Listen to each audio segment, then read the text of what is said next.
আগামী ঈদুল আজহায় টানা 10 দিন ছুটি কাটাতে পারবেন সরকারি কর্মকর্তা কর্মচারীরা। এর জন্য তাদের 17 এবং 24 মে অতিরিক্ত অফিস করতে হবে। উপদেষ্টা পরিষদের সভায় সিদ্ধান্ত নেওয়া হয়েছে। সভায় সাইবার সুরক্ষা অধ্যাদেশের খসড়া অনুমোদন দেওয়া হয়েছে।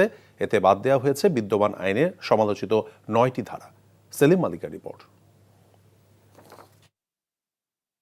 প্রধান উপদেষ্টার সভাপতিত্বে সচিবালয়ে উপদেষ্টা পরিষদের বৈঠকে আসন্ন ঈদুল আজহার ছুটি নিয়ে আলোচনা হয়।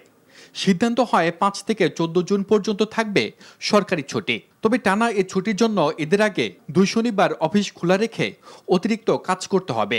17 মে এবং 24 মে এই দুইটা দিন, দুইটা স্যাটারডে সরকারি কর্মচারীরা তারা এই 2 দিন কাজ করবেন। বিনিময়ে এই 11 এবং 12 তারিখে এই ছুটিটা ঘোষিত হবে।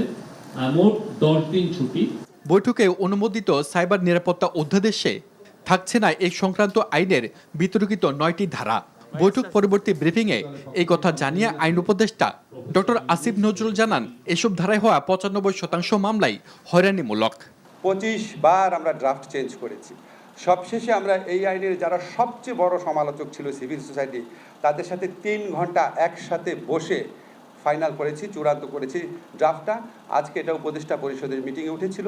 তারপর সেখানে একটা অ্যামেন্ডমেন্টের সাজেশন আসছে, সেটাও আমরা করবো বলে সিদ্ধান্ত নিয়েছি। এটাও আপনার জাস্ট আমাদের ল মিনিস্ট্রির ভেটিংয়ের পর গেজেট নোটিফিকেশন হবে। হয়তো আপনার এই সপ্তাহের মধ্যে এটা চূড়ান্তভাবে প্রয়োগ হয়ে যাবে।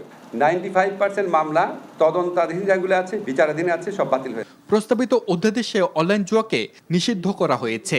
আর নারী ও শিশুর প্রতি যৌন হয়রানিমূলক কন্টেন্ট প্রকাশ এবং ধর্মীয় অনুভূতিতে আঘাত দিলে শাস্তির বিধান থাকছে।